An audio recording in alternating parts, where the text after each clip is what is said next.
Hi, I'm Nicole Marie Finch, productivity and work mindset trainer, and you're watching one of my videos for finding fun in the chaos in 5 minutes or less, where I provide quick tips for us busy working professionals on how to find fun and balance in our work. And today's tip is one time management technique that can really help you to feel more organized as you go throughout your day. Now, first of all, I've got to ask, are you someone who likes to-do lists? I do.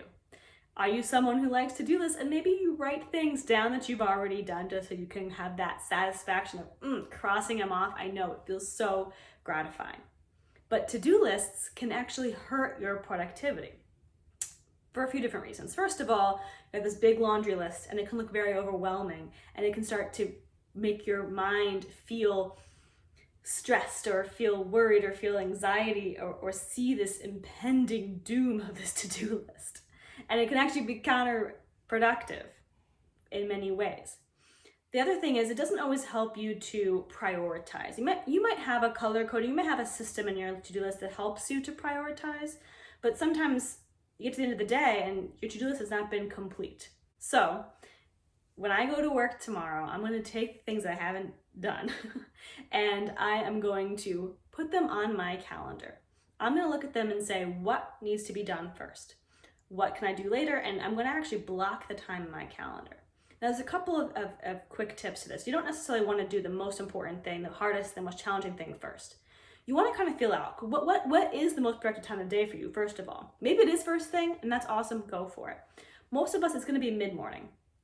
It's going to be not maybe the right first thing. Maybe the first thing is you just give yourself some quick hits, some quick tips, easy things that you can do and you can accomplish in a relatively short period of time and make yourself feel better. Like, I started my day off and I've already accomplished things and this is great. Then maybe around like 9:30, 10 o'clock, you're feeling good, you've got that momentum going. Now you can tackle that more challenging thing. So now next on that block your time on your calendar, saying this now is the time I'm going to focus on this topic, this challenge, this project, whatever that more challenging thing might be for you. And then you can kind of think about what needs to have a response from somebody else, or any other people's input. Get those things out of the way as well. That way they're off your desk and over to somebody else. That way there's no delays on that end either. Now you might be saying, oh, that's great, I'll make a schedule, but then what happens when I get the interruption? Inevitably, you get the email, the call, the IM of someone needing something right now or having some kind of question. It can kind of derail you. A few things I'll say about that. First of all, most of our work, now so there are exceptions, but most of our work, when you get that email, then it's usually not a priority. If it's a priority, they're usually going to call you or IM you. If you get an email, it's probably something that can wait at least 30 minutes to an hour, depending on how long you block that time. And I would recommend blocking these times in like 30 to 60 minute increments. And I'll explain why in a different video. But that's a really helpful way to give yourself some time. So you don't necessarily need to respond to the email right away. So what I first recommend doing is turning off your email notifications. If you use Outlook, they get a little like thing that pops up in the corner there, turn that off. So you do not see that because that can totally distract you. Let yourself be focused on what you're going to be working on. Now, also when you are scheduling your day, give yourself a buffer. Give yourself time for just catching up on IMs, catching up on voicemails, catching up on emails, and also some time in case something urgent does come up, you've got some buffer there. So build in buffer to your day.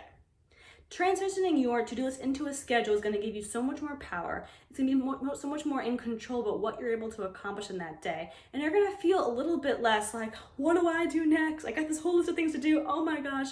But you've got some time. So I usually spend the evening beforehand blocking that time out. That way when I go in that morning, I already know what I'm going to do. I don't want to spend that morning figuring it out because then I'm already behind. So I do it usually the evening before I leave work, the night before, to schedule that out. So try it out.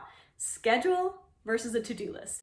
Thanks so much for watching. I'm Nicole Marie Finch. Head over to my website, NicoleMarieFinch.com, for more information. Follow me on Facebook and Instagram following Nicole Marie Finch, or on Twitter with the handle Fun in the Chaos. Thank you so much. I appreciate you. Have a great day.